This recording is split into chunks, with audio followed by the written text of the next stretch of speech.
GS timeline learning pro concept में आप सभी का स्वागत है। मेरा नाम है मोहित और आप देख रहे हैं तैयारी एसक्यू यूट्यूब चैनल। जो बच्चे इस सीरीज को फॉलो कर रहे होंगे उन्हें पता होगा कि अभी तक हम वर्ष 1951 तक का जो भी GK GS point of view से इंपॉर्टेंट डेटा है वो सारा का सारा स्टडी कर चुके हैं, सारा का सारा पढ़ चुके हैं। ये सीरीज इसलिए भी इंपॉर्टेंट है क्योंकि जब तक आपके दिमाग में जो डेटा है ना वो एक अरेंज करके व्यवस्थित तरीके से दिमाग में नहीं रखा जाएगा या फिर क्लब करके यानी सारी घटनाओं को एक साथ नहीं बताया जाएगा, तब तक ये दिमाग में लंबे समय तक रुकता नहीं है। ईयर से याद करना is one of the difficult job, बहुत कठिन काम है। अगर हम जीके जीएस की बात करें इसमें बच्चे भूल जाते हैं, कनेक्ट नहीं कर पाते, चीज़ों को एक दूसरे से रिलेट नहीं कर पाते, तो ये सारी दिक्कत बच्चे फेस करते हैं। ये कुछ वैसा ही होता है कि अगर किसी लाइब्रेरी में आप बुक्स को केवल ठूंस दो, ना कोई क्रम रखो और ना ही सेक्शन उनके बनाओ कि हिस्ट्री की यहाँ रहेगी, ज्योग्राफी की यहाँ रहेगी, सारी हिस्ट्री की बुक्स एक जगह पर हों, सारी ज्योग्राफी की बुक्स एक जगह पर हों और उनको एक ऑर्डर में रखा जाए, क्रम में रखा जाए ताकि आसानी से पहुंच जाएं आप बुक्स तक। कुछ इसी तरीके से हम अपने जीवन में करते हैं। जीके जीएस के क्वेश्चंस, ईयर्स सब दिमाग में ठूंसते रहते हैं। अब अगर 1952 हमने आज पढ़ा तो एक क्वेश्चन पढ़ लिया केवल, यानी कि सारे क्वेश्चन 1952 के आपको मिल गए हों। कभी ऐसी कोई सीरीज किसी ने बनाई नहीं है अभी तक यूट्यूब पर, तो मैं लंबे समय से पढ़ा रहा हूँ।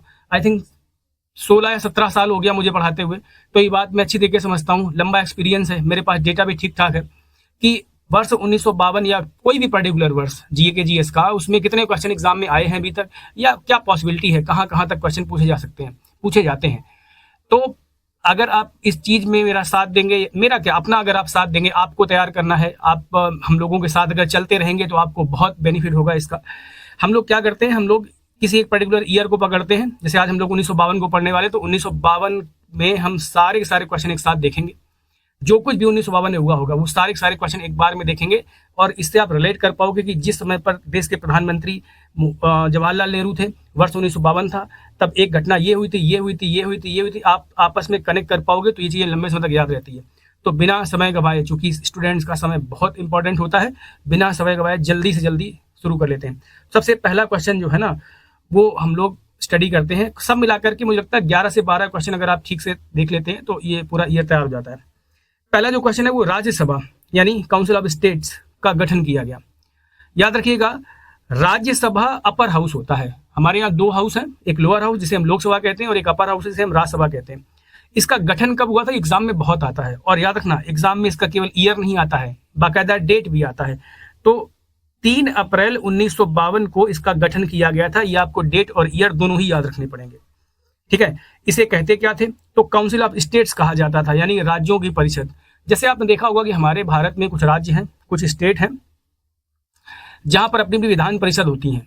तो उसी प्रकार से एक कॉन्सेप्ट रखा गया था कि राज्यों की परिषद बनेगी, वो भी कहां पर, सेंट्रल में यानी दिल्ली में। कुछ आपको थोड़ा सा वियर्ड लग रहा होगा, ये समझाने के तौर पर बताता हूं मैं कैसे होगा। सबसे पहले कुछ क्वेश्चन बेसिक इसके देख लेते हैं। शुरुआत की बात करें तो संविधान के अनुसार अगर हम देखेंगे तो अनुच्छेद नंबर 80 से लेकर के 122 यानी संविधान का ये 5वां हिस्सा है, 5वां भाग है। यहाँ पर इसकी जानकारी देखने को मिलती है राज्यसभा के गठन की, और राज्यसभा के पास जो पावर्स हैं उनकी जानकारी मिलेगी आपको। पहली बैठक कब हुई थी, तो जब पहली बैठक हुई थी वही वो तारीख है जब ये गठन किया गया था। पहली बैठक हुई थी 3 अप्रैल 1952 को, इसकी पहली बैठक हुई थी, ठीक है। अच्छा, याद रखना इसका नाम रखा गया था, शुरुआत में इसका नाम रखा गया काउंसिल ऑफ स्टेट्स यानी राज्यों की परिषद, इसका नाम रखा गया था, ठीक है। पर क्या हुआ कि 52 में बनाई गई राज्यों की परिषद, काउंसिल ऑफ स्टेट्स, पर जब 1954 आया यानी ठीक 2 साल बाद, अराउंड 2 साल बाद, इसका हमने नाम चेंज किया, काउंसिल ऑफ स्टेट नाम चेंज कर दिया और इसका नाम रख दिया राज्यसभा। ये भी क्वेश्चन एग्जाम में आ चुका है कि राज्यसभा और काउंसिल ऑफ स्टेट्स, ठीक है, इन दोनों में क्या फर्क है। बेसिकली इंटरव्यू में पूछा गया था, यूपीएस वाले बच्चे इसको याद रख सकते हैं अच्छी तरीके से। मतलब अंतर का वो ये जानना चाहते थे कि ये कब इनके नाम चेंज किए गए, क्या दोनों की शक्तियों में भी कोई अंतर आया था, इस तरह के क्वेश्चन पूछे गए थे, ठीक है। तो याद रखते हैं कि कुछ नहीं, केवल नाम चेंज किया गया था। पहले इसका नाम काउंसिल ऑफ स्टेट्स था, उसके बाद में इसका नाम राज्यसभा रख दिया गया था, और इसकी जितनी भी पावर्स हैं वो संविधान के अनुरूप चलती हैं।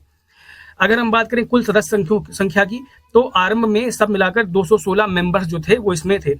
ये जो 216 मैंने बताए हैं ये राष्ट्रपति द्वारा नामित को शामिल करके बताए हैं। आपको पता होगा कि राज्यसभा में जो हमारे देश के राष्ट्रपति महोदय होते हैं उनको 12 मेंबर्स नामित करने का यानी नॉमिनेट करने का अधिकार प्राप्त है संविधान के द्वारा। यानी अगर वो चाहते हैं तो 12 सदस्य नॉमिनेट कर लेते हैं, नामांकित कर पाते हैं, ठीक है। तो अगर हम शुरुआत में देखें आरंभ में, तो 12 नामित हो गए, उसके अलावा 204 निर्वाचित हो गए, तो सब मिलाकर 216 हो जाते हैं, ठीक है। वर्तमान की स्थिति की बात करें तो वर्तमान में नामित वही 12 जो उनके पास पावर है संविधान के द्वारा दी गई राष्ट्रपति महोदय को 12 नामित करने की। उसके अलावा जो 233 हैं ये निर्वाचित हैं। तो आज अगर हम संख्या की बात करें, वर्तमान में पूछा जाता है कि राज्यसभा मेंबर्स कितने संभव हैं, कितने होते हैं, तो आप बताएंगे 245। ठीक है। आगे बढ़ते हैं, इनके जो मेंबर्स होते हैं, इनके सदस्यों की बात कर लेते हैं। तो इनके सदस्यों के से जो पहला क्वेश्चन एग्जाम में आता है कि इनके सदस्यों का कार्यकाल कितने समय का होता है, तो कार्यकाल होता है 6 सालों का। ठीक है। चाहे फिर वो स्टेट में आ जाओ या फिर आप राज्य में चले जाओ, जैसे अगर हमारे यहाँ पर जो विधान परिषद है उनमें भी कार्यकाल 6 साल का ही होता है। ठीक है। दूसरा जो क्वेश्चन आता है वो आप याद रखिएगा कि हर 2 वर्ष में राज्यसभा के 1/3 सदस्य सेवानिवृत्त होते रहते हैं। यानी अगर हम इसको और सरल तरीके से बताएं तो 2/3 मेंबर हमेशा ही सदन में रहेंगे, ऐसा कॉन्सेप्ट रखा गया है। यानी 66 से 2/3 जो मेंबर है वो हमेशा इस सदन में मौजूद होंगे। और ये एक ऐसा सदन है जिसको हम परमानेंट सदन बोलते हैं, स्थायी सदन बोलते हैं, ये कभी भंग नहीं होता है। अच्छा, अगर हम बात करें इसके मेंबर बनने के लिए न्यूनतम आयु कितनी चाहिए, तो कम से कम न्यूनतम 30 वर्ष की आयु होनी चाहिए आपकी, तो आप इसका चुनाव मतलब आप इसके मेंबर बन पाएंगे। आगे बढ़ते हैं, अगर हम बात करें इसके चुनाव की, तो राज्यसभा के सदस्य का जो चुनाव है ये राज्य विधानसभाएं जो होती है ना उनके द्वारा चुने गए जो एमएलए होते हैं वो सिंगल ट्रांसफरेबल जो वोट सिस्टम है इसके द्वारा इनको चुनते हैं। यानी एक पद्धति लागू होती है। अगर मैं उसको क्लासीफाई अगर यहाँ पर बताना स्टार्ट करूंगा तो ये चूंकि हम टाइमलाइन पढ़ रहे हैं तो ये लेक्चर बहुत बड़ा हो जाएगा। तो याद रखिएगा एग्जाम में आता है कि किस पद्धति से चुने जाते हैं, तो आप ये लाइन याद रख सकते हैं, single transferable voting system. Is it clear? आगे बढ़ते हैं, एक और क्वेश्चन यहाँ से आता है कि राष्ट्रपति जो है ना वो कितने सदस्य नॉमिनेट करते हैं। तो ऊपर हम बता चुके हैं इस बात को कि 12 मेंबर्स को नॉमिनेट करते हैं, पर जो नॉमिनेट किए जाएंगे मेंबर वो उनके लिए क्या कोई स्पेसिफिक क्राइटेरिया रखा गया कि कैसे होंगे, कौन लोग होंगे, कहाँ से आएंगे, क्या कुछ खास होना चाहिए उनमें, तो उसके बारे में आपको बताना चाहिए। कला, साहित्य, विज्ञान और समाज सेवा, सोशल सर्विस, इन सभी क्षेत्रों से जुड़े हुए लोगों को ही राष्ट्रपति महोदय जो है ना वो राज्यसभा में नामांकित करते हैं। और सब मिलाकर के कितने मेंबर कर सकते हैं, सब मिलाकर कर सकते हैं वो 12 मेंबर्स को राज्यसभा में नॉमिनेट कर सकते हैं। अगर हम आगे देखें तो राज्यसभा से जुड़ी हुई एक और स्लाइड है, एक और इसमें कुछ और भी क्वेश्चन है जो हमें देखने होंगे। राज्यसभा की बात करें तो काउंसिल ऑफ स्टेट्स मैं बता चुका हूँ, गठन 3 अप्रैल 1952 को, ये बता चुका हूँ। अच्छा, पहला जो क्वेश्चन इस स्लाइड में रहेगा वो क्या रहेगा कि पदाधिकारी, यानी इसके पदाधिकारियों से कुछ क्वेश्चन एग्जाम में आते हैं। पहला क्वेश्चन क्या आता है कि इसका अध्यक्ष कौन होता है राज्यसभा का, तो ये क्वेश्चन काफी इंपॉर्टेंट है। एक्स ऑफिसियो चेयरमैन इसके जो होते हैं, यानी इनको हम हिंदी भाषा में अगर बात करें तो पदेन जो सभापति होते हैं, जो पद पर बैठेगा वो इसका सभापति ऑटोमेटिकली हो जाएगा, वो होते हैं भारत के उपराष्ट्रपति। ठीक है। जो हमारे भारत के जो वाइस प्रेसिडेंट होते हैं वो राज्यसभा के हमेशा ही क्या होते हैं, सभापति होते हैं, यानी अध्यक्ष होते हैं। तो इस हिसाब से अगर देखेंगे तो भारत के जो पहले उपराष्ट्रपति महोदय हैं उनका नाम है डॉक्टर सर्वपल्ली राधाकृष्णन। ठीक है। जो 1952 से 1962 तक रहे थे, 10 सालों तक रहे। ठीक है। तो अगर हम इनको देखेंगे, जो डॉक्टर एस राधाकृष्णन हैं यही हमारे यहाँ राज्यसभा के स्थायी सदस्य रहे हैं। यहाँ पर बच्चे बार बार गलती होता कहाँ करते हैं, मैं बताता हूँ कहाँ करते हैं। उनको लगता है कि चूंकि राज्यसभा के सभापति होते हैं उपराष्ट्रपति महोदय, तो इनका भी कार्यकाल 6 सालों का ही होता होगा। कई सारे बच्चों के दिमाग में आया होगा कि 52 से 62 तक 10 साल हुए, जबकि तो राज्यसभा के सभापति हैं तो इनको तो 12 साल होना चाहिए, चूंकि 6-6 साल की राज्यसभा में मेंबरशिप चलती है। जी हाँ चलती है, पर ये मेंबर नहीं है, ये उसके अध्यक्ष हैं। राष्ट्रपति उपराष्ट्रपति होना अपने आप में एक बहुत बड़ी चीज है, और उपराष्ट्रपति के बहुत सारे काम होते हैं, उनमें से एक काम ये भी होता है राज्यसभा का की अध्यक्षता करना। ठीक है। तो इनका जो उपराष्ट्रपति होते हैं इनका कार्यकाल 5 वर्षों का ही होता है, इस बात को भूलिएगा नहीं। अच्छा, एक क्वेश्चन ये एग्जाम में आ चुका है कि जो राज्यसभा है इसके सभापति तो उपराष्ट्रपति होते हैं, पर उपसभापति पहले कौन से थे, ये क्वेश्चन एग्जाम में आ चुका है, तो इसको याद रखिएगा। 1952 में जो पहले उपसभापति थे उनका नाम था कृष्णमूर्ति राव। अक्सर कर एग्जाम में क्वेश्चन पूछ लेते हैं, तो इनका पूरा नाम था SV कृष्णमूर्ति राव। ठीक है।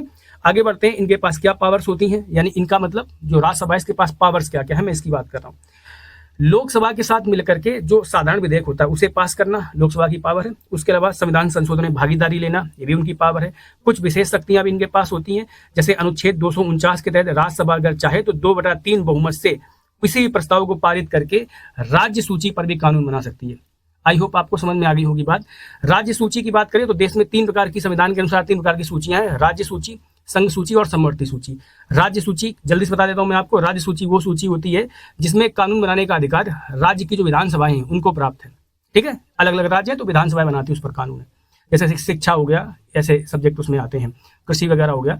अब हम बात करते हैं संघ सूची। संघ सूची में वो मामले आते हैं जिनमें कानून बनाने का अधिकार केवल केंद्र सरकार को है। इनमें कैसे आते हैं, जैसे संचार हो गया, है ना, विदेश नीति हो गया, या कुछ और भी चीजें हो सकती हैं, वो आ गई आपकी किसमें, सेंट्रल में, जैसे केमिकल्स हो गया, या कहीं पर किसी भी जैसे मुक्त व्यापार हो गया, उन पर समझौते होते हैं या कुछ भी होता है, तो उस पर कानून लाने का अधिकार देश की संसद के पास होता है, केंद्र के पास होता है।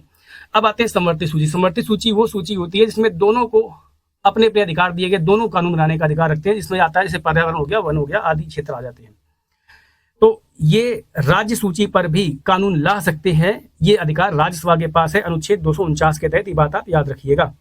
अनुच्छेद 312, इसके बारे में जो बच्चे इस सीरीज को फॉलो कर रहे होंगे उनको ये पता होगा कि अनुच्छेद 312 के अनुसार जो राज्यसभा है उसके पास स्पेशल पावर्स होती हैं कि वो किसी नई सेवा का सृजन कर सकते हैं, नई सेवा को बना सकते हैं। जैसे कि इन्होंने अखिल भारतीय जो सेवाएं हैं उनका सृजन किया हुआ था, जैसे IAS हो गया, IPS हो गया, या IFS जैसे जो सर्विसेज है, इनका गठन करने का अधिकार राज्यसभा के पास में ही होता है।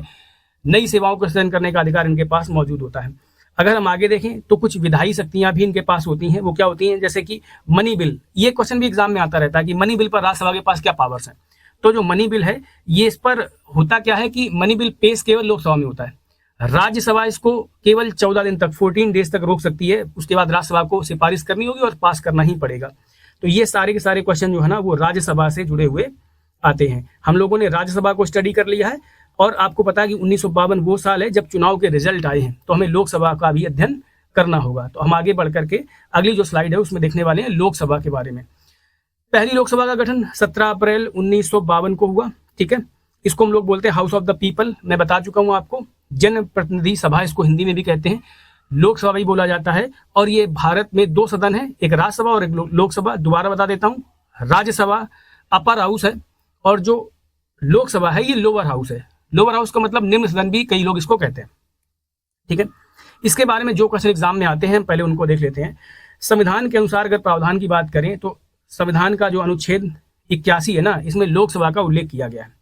हाउस ऑफ पीपल्स बोलते हैं, यानी जन प्रतिनिधि सभा भी इसे कहा जाता है। इसका गठन की अगर हम बात करें तो भारत में इसके गठन जो है वो 17 अप्रैल 1952 को किया गया था। ऊपर आप ये देख सकते हो, यहाँ पर मेंशन कर दिया गया था। अच्छा, आपको जैसे कि पता होगा कि पहले जो आम चुनाव है वो 51-52 में हुए, क्योंकि उस समय पर इतनी तकनीक और इतनी चीजें बेहतर थी नहीं, तो लंबा समय लगा था चुनाव कराने में। तो वर्ष 1951 में चुनाव स्टार्ट हुए और उसके बाद में इसका जो सरकार का गठन है वो 52 में कर पाए थे हम लोग। ठीक है, नए जो रिजल्ट आए उसके बाद फिर सरकार का गठन किया गया लोकसभा में, तो ये 52 में हो पाया था। ठीक है, तो याद रखना कि 17 अप्रैल 1952 को पहली लोकसभा का गठन किया गया था। और जो पहला अधिवेशन है उसकी अगर हम बात करें तो 13 मई 1952 को पहला अधिवेशन हुआ था लोकसभा का। ठीक है, एक क्वेश्चन यहाँ से एग्जाम में बहुत आता है कि पहले स्पीकर कौन थे। तो जो प्रथम स्पीकर थे लोकसभा के, उनका नाम था GV मावलंकर, यानी गणेश वासुदेव मावलंकर। ये लोकसभा के पहले स्पीकर थे, यानी पहले अध्यक्ष बने थे गणेश वासुदेव मावलंकर। ठीक है, और जैसा कि आप लोग जानते हैं कि पहली बार जब चुनाव हुआ 1952 में रिजल्ट आए तो प्रधानमंत्री कौन बना, वो बने थे जवाहरलाल नेहरू, क्योंकि कांग्रेस जो थी वो सत्ता में आई थी पूर्ण बहुमत से।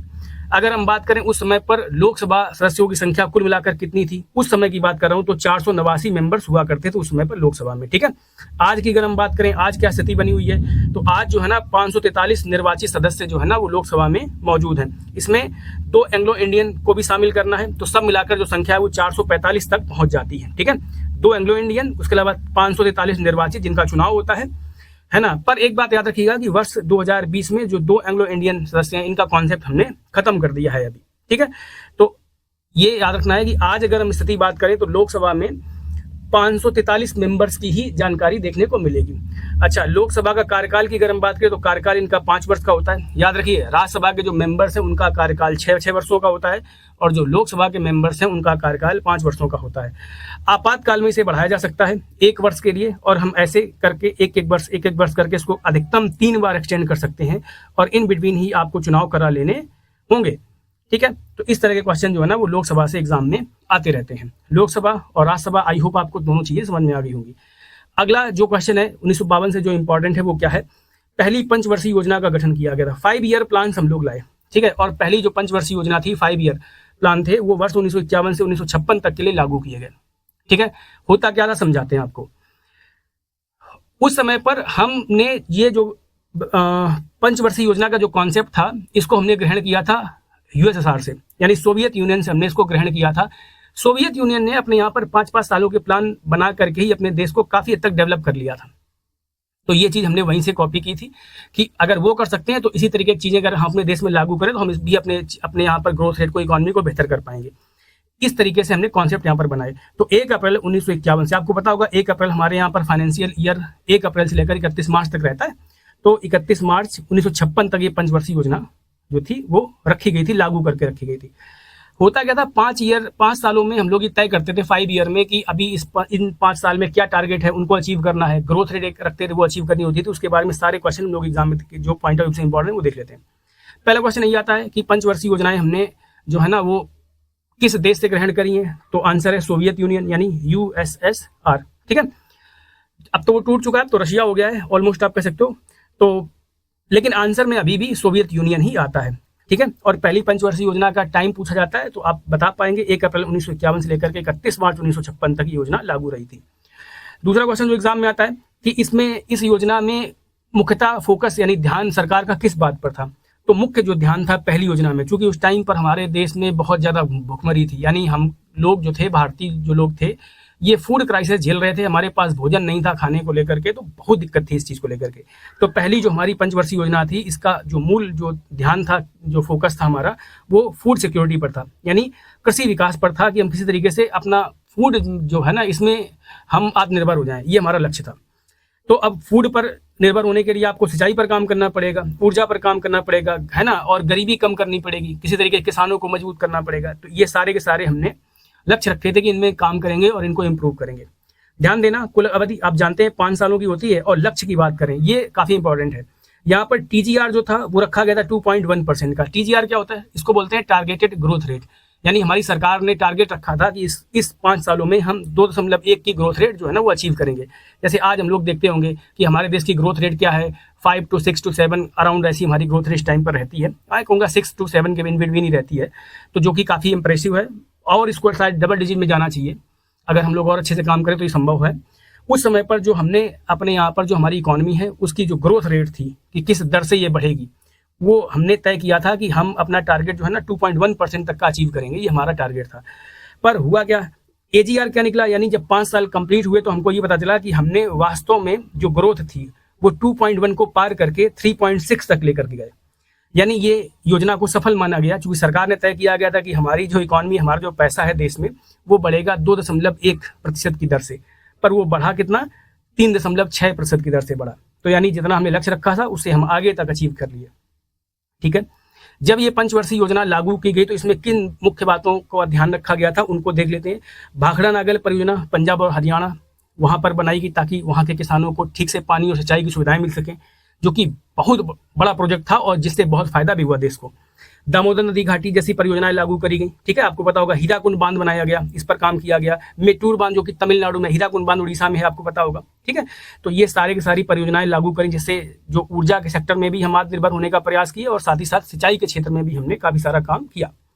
ठीक है, एक बहुत बड़ा काम किया गया था वर्ष 1952 में, जिसको हम लोग बोलते हैं सामुदायिक विकास कार्यक्रम। ठीक है, कम्युनिटी डेवलपमेंट प्रोग्राम। ये बहुत ही अच्छी चीज है, मतलब ये बहुत, मतलब मैं अगर बात करूं तो एग्जाम पॉइंट ऑफ व्यू से ये बड़ी इंपॉर्टेंट चीज है, क्योंकि ये बेसिक है बहुत सारी चीजों का, बहुत सारे डेवलपमेंट का।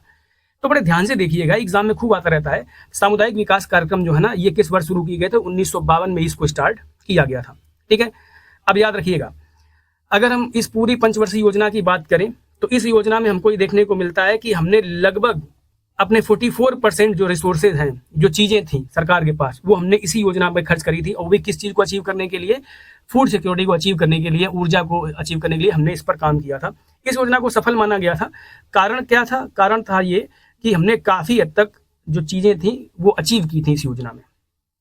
अगला जो क्वेश्चन है हमारा वो काफी इंपॉर्टेंट रहने वाला है, वो क्वेश्चन होगा सामुदायिक विकास कार्यक्रम पर। ठीक है, तो हम उसको देख लेते हैं। सामुदायिक विकास कार्यक्रम के बारे में बता चुका हूं कि जो कि बहुत रूट चीज है, मतलब ग्रास रूट लेवल पर अगर हम काम करने की बात करें तो हमारे देश में ग्रास रूट लेवल पर काम यहीं से स्टार्ट हुआ था। कैसे हुआ था, एक एक करके हम जानते हैं और समझते हैं। एग्जाम में आता है सामुदायिक विकास कार्यक्रम कब शुरू हुए थे, तो वर्ष 1952 में इन प्रोग्राम्स को शुरू किया गया था। इनको इंग्लिश में बोलते हैं कम्युनिटी डेवलपमेंट प्रोग्राम 1952। ठीक है, अब हम जरा देख लेते हैं कि इनकी शुरुआत कैसे हुई थी और ये इंपॉर्टेंट है क्यों। शुरुआत की बात करें तो 2 अक्टूबर, आपको पता है गांधी जयंती होती है 2 अक्टूबर 1952 को महात्मा गांधी की जयंती पर, बहुत ध्यान रखिएगा 2 अक्टूबर 1952 को महात्मा गांधी की जयंती पर ये प्रोग्राम स्टार्ट किए गए। ठीक है, उद्देश्य क्या था? ग्रामीण इलाकों का समग्र विकास करना इसका उद्देश्य था। यानी हम लोग हॉलिस्टिकल जो रूरल डेवलपमेंट था वो चाहते थे।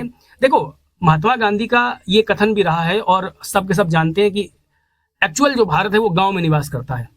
ठीक है, क्योंकि आज भी हमारे देश की बहुत बड़ी आबादी, बल्कि मैं कहूंगा आधे से अधिक आबादी जो है ना वो गांव में ही निवास करती है। ठीक है, जो गांव है अगर वो विकसित हो गए तो इंडिया अपने आप विकसित हो जाएगा। ठीक है, अच्छा, तो गांव का विकास किसी तरीके से किया जा सके, वहां तक सुविधाएं पहुंचाई जा सके, इस चीज पर फोकस किया गया था सामुदायिक विकास कार्यक्रम में। ठीक है, जो कि बहुत ही महत्वपूर्ण था और हमने गरीबी में रूट पर वार करने का प्रयास किया था, जड़ पर चोट करने का प्रयास किया था। भारत के पहले प्रधानमंत्री जवाहरलाल नेहरू ने इसे शुरू किया था और कब शुरू किया? 2 अक्टूबर को 1952 में। ठीक है, याद रखिएगा, मैं बार बार रिपीट कर रहा हूं ताकि आपको याद हो जाए। ठीक है, आप अगर बार बार सुनेंगे भी इस वीडियो को ना तो भी आपको याद हो जाएगा काम करते हुए। आगे बढ़ते हैं, उद्देश्य क्या था इसका? तो इसका उद्देश्य था, इसका एम था कि कृषि का उत्पादन बढ़ा देना। ठीक है, सिंचाई की सुविधाएं इंक्रीज करना, उसके अलावा ग्रामीण स्वास्थ्य जो बहुत बड़ी चुनौती थी उसको ठीक करना, शिक्षा चुनौती थी, उसके अलावा जो क्या हाइजीन मतलब स्वच्छता में सुधार लाना था हमको। ये सारे काम करने थे, सड़क पर, बिजली पर, है ना, पेयजल, ये सब जैसी बुनियादी सुविधाएं थी जो हर जगह पर होनी ही चाहिए। तो इन सब पर काम करना था और फोकस किया गया कि हम इन सब पर काम करेंगे और प्रोत्साहित करेंगे जन भागीदारी को। देखो, सरकार तो अपनी तरफ से काम करती है, पर कितना बेहतर हो कि अगर सफाई में जन भागीदारी भी हो, यानी लोग जो है ना वो खुद भागीदारी कर लें, लोग जो है ना वो खुद अपने आसपास को साफ रखने का प्रयास करें। अगर साफ रखने का प्रयास करेंगे तो खुद कूड़ा कचरा फैलाएंगे भी नहीं, पहला स्टेप तो यही होगा। तो बहुत बड़ा आसान हो जाता है चीजें सरकार के लिए करना, और हम सब भारतीयों का ये आई थिंक कर्तव्य भी है। कर्तव्य क्या है? इस संविधान में तक लिखा गया है कि हम लोगों को अपने आसपास हाइजीन को मेंटेन रखना पड़ेगा। ठीक है, रखना चाहिए। अच्छा, इसके आगे देख लेते हैं। ये तो हमारा उद्देश्य था कि ये सब काम करना था।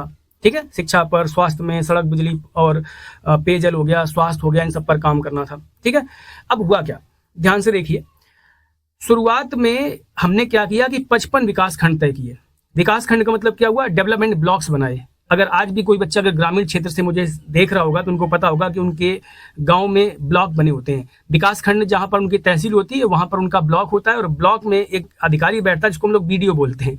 ठीक है, उसको बोलते हैं ब्लॉक डेवलपमेंट ऑफिसर। ठीक है, ये काफी ग्रामीण पॉइंट ऑफ व्यू से बड़ी इंपॉर्टेंट पोस्ट होती है। ठीक है, इसके बारे में पहले समझ लेते हैं। शुरुआत में क्या किया गया? 55 विकास खंड बनाए गए और ये देखा गया कि क्या ये चल पाएगा ठीक से, तो इसको बड़े पैमाने पर लागू किया जाए। ठीक है, तो शुरुआत में 55 विकास खंड बनाए गए थे, और याद रखना कि एक जो विकास खंड था उसमें कई सारे ब्लॉक होते थे, और एक ब्लॉक में लगभग 100 गांव हुआ करते थे। ठीक है, और एक जो ब्लॉक होगा उसमें अगर हम आबादी की बात करें तो 60 से 70 हजार लोगों की आबादी उसमें शामिल होती थी। ठीक है, यानी 60 से 70 हजार लोगों की आबादी को मिला करके लगभग 100 गांव हो जाते थे अराउंड, और इन 100 गांवों को मिला करके एक ब्लॉक बनाते थे, और उस ब्लॉक का जो प्रमुख होगा, जो उसमें अधिकारी बैठेगा, उसको बोलते थे हम लोग बीडीओ। उसको हम लोग बोलते थे क्या? ब्लॉक डेवलपमेंट ऑफिसर, जो कि बहुत महत्वपूर्ण पद हुआ करता था उस समय पर। ठीक है, अगर हम इसके महत्व की बात करें तो सिंपल शब्दों में अगर मैं आपको बताऊं तो ग्रामीण विकास को लेकर के सरकार का पहली बार एक अप्रोच दिखा था। हालांकि आजाद भी हुए में बहुत लंबा समय नहीं हुआ था, तो पहली बार ये जो ग्रामीण में इलाकों में विकास करना या फिर गरीबी को दूर करने के लिए जो गरीबी की जो जड़ पर वार करने का काम था वो किया गया था। ठीक है, सबसे इंपॉर्टेंट चीज क्या है जो इसको बहुत इंपॉर्टेंट बना देती है कि जो सामुदायिक विकास कार्यक्रम है ना, इन्हीं चीजों ने क्या किया? एक नींव डाल दी थी पंचायती राज की। जो बच्चे ठीक से चीजों को समझते होंगे या जो लंबे समय से तैयारी कर रहे होंगे या जिन्होंने जीएस को थोड़ा पढ़ा होगा उनको पता होगा कि वर्ष 1959 में 1959 में राजस्थान के नागौर जिले से 2 अक्टूबर को ही ये जो पंचायती राज है इसको स्टार्ट किया गया था, आरंभ किया गया था। और वही पंचायती राज आगे जाकर के इनको 73वां और 74वां संविधान संशोधन करके पंचायती राज को संवैधानिक दर्जा दिया गया। और आज गाँव में आप देखते होंगे नगर ग्राम पंचायत के चुनाव होते हैं, प्रधान वगैरह कॉन्सेप्ट होता है। ठीक है, उसके अलावा जो जिला पंचायत के चुनाव होते हैं, ये सारे चुनाव जो है ना वो यहीं से होते हैं। और केवल ग्रामीण क्षेत्रों के विकास को लेकर के यहाँ पर बेसिकली नींव डाली गई थी सामुदायिक विकास कार्यक्रमों के थ्रू।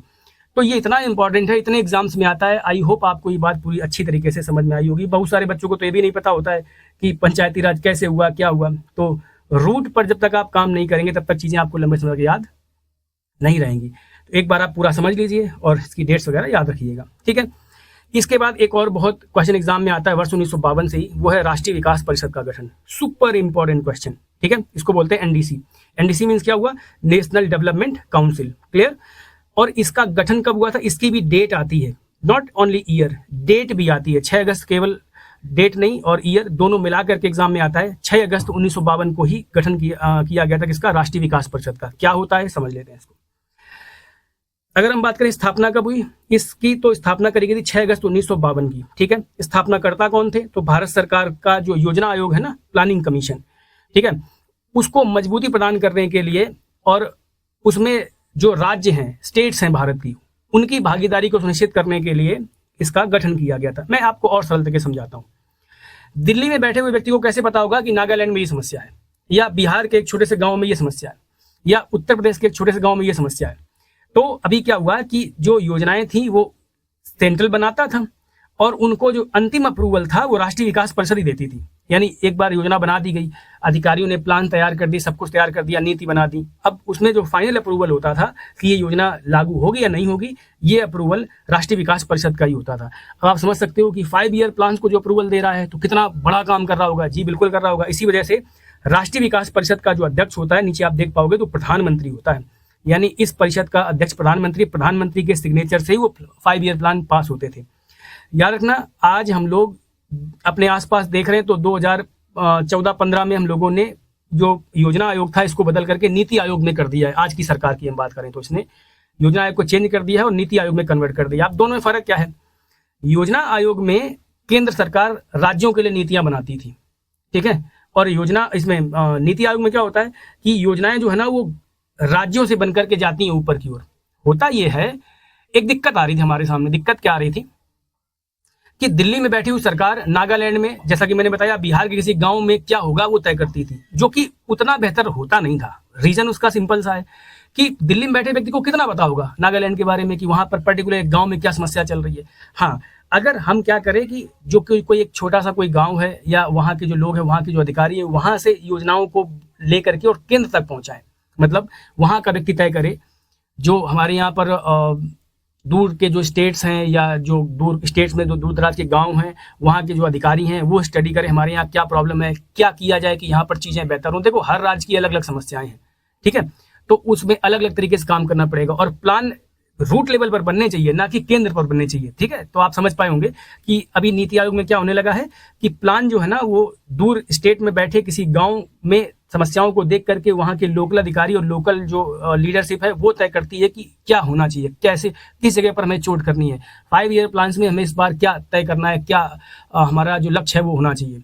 फिर वही प्लान बन करके दिल्ली तक आता है और फिर दिल्ली उसको अप्रूव कर देती है, ठीक है। इससे विकास ज्यादा बेहतर तरीके से हो जाता है और ट्रांसपेरेंसी भी आती है काफी हद तक, ठीक है। जहां पर जो फंड लगना चाहिए वहीं पर वो फंड लगता है। काफी बेहतर हुआ है, पहले भी चीजें ठीक थी पर अब और बेहतर हुआ है और बेहतर करते ही रहना है आगे भी। तो याद रखना कि आपको आई थिंक नीति आयोग और योजना आयोग में फर्क भी पता चल गया होगा। नीति आयोग और योजना आयोग में फर्क क्या है, एग्जाम में क्वेश्चन आ चुका है। बेसिकली सिंपल एक फर्क है, योजना आयोग में योजनाएं केंद्र से बनती थी और राज्यों में लागू होती थी। अभी राज्यों से योजनाएं बनती हैं और केंद्र उनको अप्रूवल देता है, और अप्रूवल देते कौन है? देश के प्रधानमंत्री अप्रूवल देते हैं, चूंकि वो एनडीसी यानी राष्ट्रीय विकास परिषद के अध्यक्ष होते हैं। आई होप आपको सारी चीजें समझ में आ गई होंगी। अगर हम बात करें राष्ट्रीय विकास परिषद के अध्यक्ष तो प्रधानमंत्री होते हैं, पर इसके जो सदस्य हैं वो कौन होते हैं? तो इसके सदस्य जो है ना सभी केंद्रीय मंत्रिमंडल के जो मंत्री होते हैं, जितने भी हमारे यहाँ मंत्रीगण होते हैं, वो भी कौन से मंत्री, अगर हम बात करें केंद्रीय मंत्रियों की बात करें, वो लोग इसके मेंबर्स होते हैं, ठीक है, केंद्रीय मंत्रियों की बात कर रहा हूँ।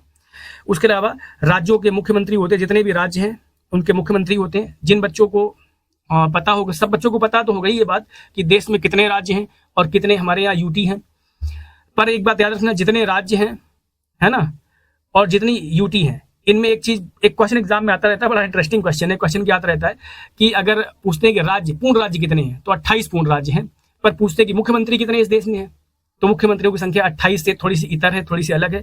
जिन बच्चों को पता हो कि संख्या कितनी है मुख्यमंत्री को कमेंट सेक्शन में लिखिएगा, ठीक है। यानी अगर ये पूछा जाए कि स्टेट कितने, तो 28 हैं, मुख्यमंत्री कितने हैं देश में होते हैं, तो आपको पता होगा कि जैसे दिल्ली है हमारा, तो दिल्ली यूटी है, पर वहां पर भी मुख्यमंत्री होता है। तो कुछ एकाध राज्य ऐसे भी हैं जहां पर संघ शासित होने के बावजूद भी वहां पर मुख्यमंत्री होता है। तो बड़ा इंटरेस्टिंग है क्वेश्चन, एग्जाम में आ चुका है, कई बार आ चुका क्वेश्चन कि इस देश में मुख्यमंत्री जो है ना वो कितने होते हैं भारत में, तो याद रखिएगा। तो सभी मुख्यमंत्री इसका हिस्सा होते हैं। उसके अलावा जो यूटीज हैं हमारी, वहाँ के जो प्रशासक हैं, उपराज्यपाल वगैरह, वो भी इसके मेंबर्स होते हैं। और योजना आयोग अब नीति आयोग में कन्वर्ट हो चुका, आपको ये पता होगा, ठीक है। उद्देश्य क्या है, 5 ईयर प्लान जो है ना, इनको मंजूरी देना, अंतिम यानी फाइनल जो अप्रूवल है वो यही संस्था देती है, ठीक है। केंद्र व राज्यों के बीच में समन्वय बिठाना, ठीक है, कोऑर्डिनेशन लाना, ये इसका बहुत महत्वपूर्ण काम है, ठीक है। उसके अलावा कुछ और भी इनके काम है, जैसे राज्यों का विकास करना या कार्यक्रम जो है ना उनके लिए सहयोग करना, उनको प्रोत्साहित करना, ये इनका काम है। संसाधनों का समान वितरण करना, ठीक है, यानी इक्वल डिस्ट्रीब्यूशन होना चाहिए, जो संसाधन है उनका, इन चीज़ों पर जोर देना, ये सारे के सारे इनके काम होते हैं। कुछ चीज़ें और भी आप इसके बारे में जान लो कि ये एक संवैधानिक निकाय नहीं है, कॉन्स्टिट्यूशनल बॉडी नहीं है, यानी संविधान में इस बॉडी का कोई प्रावधान है नहीं, इसका गठन किया गया था बाद में। ये कार्यकारी निकाय है, एग्जीक्यूटिव बॉडी इसको बोलते हैं। एग्जाम में ये भी आ चुका है कि राष्ट्रीय विकास परिषद एक कैसी संस्था है, तो उसमें ऑप्शन होता है संवैधानिक निकाय है, गैर संवैधानिक निकाय है, या संवैधानिक निकाय नहीं, अलग अलग प्रकार से ऑप्शन होते हैं। तो याद रखिए ये संवैधानिक निकाय नहीं है, ये कैसी बॉडी है, तो कार्यकारी निकाय है, यानी एग्जीक्यूटिव बॉडी है, ठीक है। और ये पॉलिसी मेकिंग का काम करती है, यानी जो नीति निर्धारण है इसका काम करती है राष्ट्रीय विकास परिषद। याद रखना इसके सदस्य कौन है, तो राज्यों के राज्यपाल, यूटी की बात करें, और वैसे तो पूर्ण राज्यों में बात करें तो राज्यों के मुख्यमंत्री होते हैं, पर अध्यक्ष याद रखिएगा, अध्यक्ष कौन होता है, वो होता है भारत का प्रधानमंत्री, ठीक है। तो भारत का जो प्रधानमंत्री है वही लास्ट में सिग्नेचर देता है, इस पर लगाता है कि हाँ अब यह योजना अप्रूव हो गई और इसको लागू किया जाएगा। अगला जो क्वेश्चन है वो है मिस यूनिवर्स ब्यूटी पेजेंट से, ठीक है। एक प्रतियोगिता होती है मिस यूनिवर्स की, आप लोग पता होगा कितनी इंपॉर्टेंट है। तो ये वर्ष 1952 में स्टार्ट की गई थी, आरंभ की गई थी। मिस वर्ल्ड हम लोग पढ़ चुके हैं, तो आप जाकर के लास्ट लेक्चर को देख सकते हो। मिस यूनिवर्स प्रतियोगिता, ठीक है, यहाँ पर बड़ी एक अच्छी कोट है, beauty lies in the eyes of the beholder, यानी सुंदरता जो है ना वो देखने वाले की आंखों में होती है। ये लाइन मैंने इसलिए इसमें डाल दी है चूंकि एक मैंने लेख पढ़ा था, बड़ा अच्छा था, कि किसी को क्या अधिकार है किसी को जज करने का कि वो सुंदर दिखता है या नहीं दिखता है, खासतौर से महिलाओं को, है ना। तो एक लेडी थी, उन्होंने बड़ा अच्छा एक लेख लिखा था कि क्यों किसी को जज किया जाए कि ये दुनिया में सबसे सुंदर महिला है और ये सुंदर नहीं है, जज करना ठीक नहीं है शायद। तो उन्होंने बड़ी अच्छी तरीके से वो पूरा लेख लिखा था। तो आई थिंक आपके जो राय विचार हो वो कमेंट सेक्शन में लिखिएगा। इससे जो क्वेश्चन एग्जाम में आते हैं हम पहले उनको देखते हैं, ठीक है। आयोजनकर्ता की बात करें तो मिस यूनिवर्स ऑर्गेनाइजेशन एक पूरी संस्था है जिसका आयोजन कराती है। हेडक्वार्टर कहाँ, ये एग्जाम में आ चुका है कि मिस यूनिवर्स ब्यूटी पेजेंट जो है ना इसकी शुरुआत 1952 में हुई थी, पर इसका हेडक्वार्टर कहाँ है, तो इसका हेडक्वार्टर न्यूयॉर्क में, ठीक है, यूएसए में। अगर कोई महिला इसको जीतती है तो उसको पैसा कितना मिलता है, तो लगभग $70,000 उसको मिलते हैं। आपको याद रखना होगा कि जो मिस वर्ल्ड प्रतियोगिता थी उसमें $50,000 मिलता था, यहाँ पर $70,000 मिलता है, ठीक है। शुरुआत कब हुई थी, 1952 में शुरुआत हुई थी इस ब्यूटी पेजेंट की। उसके अलावा अगर हम बात करें कि कहाँ पर कराई जाती है प्रतियोगिता, तो कैलिफोर्निया में कराई जाती है, अमेरिका में। पहली विजेता इसकी कौन थी, एग्जाम में क्वेश्चन आ चुका था, उनका नाम था आर्मी क्यूसेला, ठीक है। ये फिनलैंड की लेडी थी, ये जो सबसे पहली बार विजेता बनी थी, ठीक है। अब याद रखिएगा कि दुनिया में जितनी भी ब्यूटी पेजेंट यानी सौंदर्य प्रतियोगिताएं होती हैं उनमें इस प्रतियोगिता का एक बहुत महत्वपूर्ण स्थान है। मिस वर्ल्ड है ना, मिस यूनिवर्स या जो भी बनती हैं उन सब के बारे में मैं लास्ट लेक्चर में बता चुका हूं, तो यहाँ पर केवल स्लाइड को देखेंगे, नहीं तो वीडियो फिर बहुत लंबा होता है। आगे देखते हैं कि अगर हम भारत के पॉइंट ऑफ व्यू से देखें तो भारत से सुष्मिता सेन 1994 में, लारा दत्ता सन 2000 में मिस यूनिवर्स बन चुकी थी, और वहीं हरनाज संधू जो है ना ये 2021 में मिस यूनिवर्स का खिताब जीत चुकी हैं। तो अगर कभी आपसे पूछा जाए कि कितनी भारतीय महिलाएं जो है ना इस प्रतियोगिता को जीत चुकी हैं, जिसको हम लोग मिस यूनिवर्स बोलते हैं, हिंदी में बात करें तो ब्रह्मांड सुंदरी कहा जा सकता है, तो अभी तक कुल मिलाकर के 3 महिलाएं जो है ना वो इस पुरस्कार को जीत चुकी हैं, जिसको हम लोग कहते हैं मिस यूनिवर्स। आगे अगला जो क्वेश्चन है वो है कलिंग पुरस्कार। कलिंग पुरस्कार की स्थापना भी वर्ष 1952 में ही हुई थी, ठीक है। कलिंग पुरस्कार जो है ना ये ऐतिहासिक तौर पर बहुत इंपॉर्टेंट है। आपको पता होगा कलिंग, इतिहास जो बच्चे पढ़ते होंगे उनको पता होगा कलिंग क्या इंपॉर्टेंस था यहाँ पर, वो इतिहास का हम कभी आगे चर्चा करेंगे, पर इंपॉर्टेंस ग्रेविटी आप समझ लीजिए क्वेश्चन क्या है। वैसे भी जो बच्चे पढ़ते हैं उनको पता होगा क्वेश्चन एग्जाम में कितनी बार आ चुका है। कलिंग पुरस्कार की बात करें तो स्थापना इसकी भी 1952 में हुई थी, ठीक है। किसके द्वारा ये पुरस्कार दिया जाता है, तो यूनेस्को के द्वारा पुरस्कार दिया जाता है, ठीक है।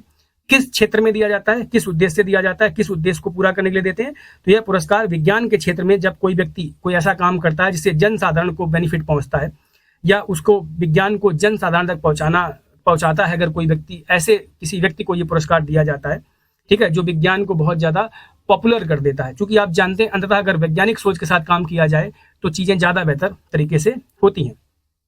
ठीक है, और जो सबसे इंपॉर्टेंट है कि कलिंग पुरस्कार इंडिया के पॉइंट ऑफ व्यू से क्यों इंपॉर्टेंट है, हमारे एग्जाम में क्यों आता है, जबकि देता तो इसको एक वैश्विक संस्था यूनेस्को है। ठीक है, इसलिए इंपॉर्टेंट है चूंकि भारतीय उद्योगपति जिनका नाम था विजू पटनायक, ठीक है, जिनका नाम था विजयनी राम पटनायक, आपने सुना होगा, जो हमारे यहाँ उड़ीसा प्रांत है, तो उड़ीसा प्रांत के में अभी नवीन पटनायक जी मुख्यमंत्री हुआ करते थे। ठीक है, तो ये उन्हीं नवीन पटनायक जी जो है ना, वो बिजू पटनायक जी के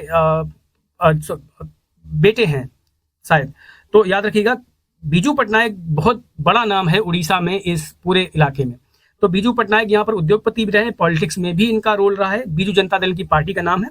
ठीक है, तो इनके प्रयासों से ही इस पुरस्कार की स्थापना की गई थी, जिसको बोलते हैं कलिंग पुरस्कार। ठीक है, अच्छा, कलिंग पुरस्कार किन किन लोगों को मिल चुका है, तो बहुत लोगों को पुरस्कार ये दिया गया है, बहुत सारे वैज्ञानिकों को दिया गया, पर मैंने कुछ नाम यहाँ पर डाले हैं ताकि आपको पता चले कि ये पुरस्कार कितना महत्वपूर्ण है। यहाँ पर आप देख सकते हो, शांति स्वरूप भटनागर को 1958 में दिया गया, सतीश धवन को दिया गया 1969 में। ठीक है, नरेंद्र के साइगल को दिया गया, जयंत विष्णु शंकर नीलंकर को दिया गया था। उसके अलावा आप नीचे देखेंगे तो माधव गौडगिल को दिया गया था, सत्यनाथ बसु को दिया गया था। इन लोगों को पुरस्कार मिल चुका है। इसमें से एक क्वेश्चन एग्जाम में आ चुका है, क्या कि शांति स्वरूप भटनागर को कलिंग पुरस्कार कब दिया गया था, तो 1958 में दिया गया था, याद रखिएगा। अच्छा, इसके अलावा अगर हम बात करें इंपॉर्टेंट होने की, तो इंपॉर्टेंट में सत्येंद्रनाथ बसु का नाम भी एग्जाम में आ सकता है और सतीश धवन का भी एग्जाम में आ सकता है, तो ये नाम भी याद रखिएगा। ज्यादातर आप देखेंगे तो कलिंग पुरस्कार के बारे में दो क्वेश्चन आते हैं, एक स्टार्ट कब हुआ 1952 में, दूसरा किस क्षेत्र में दिया जाता है, तो 1952 में स्टार्ट हुए इस पुरस्कार को दिया जाता है विज्ञान के क्षेत्र में, अगर कोई व्यक्ति विज्ञान के क्षेत्र में काम करता है।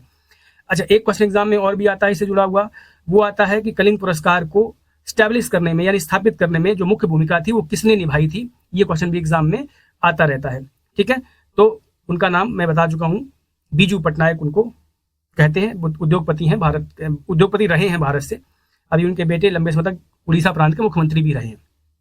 ठीक है, अगर हम बात करें, अगला जो क्वेश्चन है वो है Nehru trophy boat race, super important question. ठीक है, इसकी जो टैगलाइन रहती है, Kerala's festival on water, Kerala में मनाया जाने वाला एक बहुत बड़ा महोत्सव है।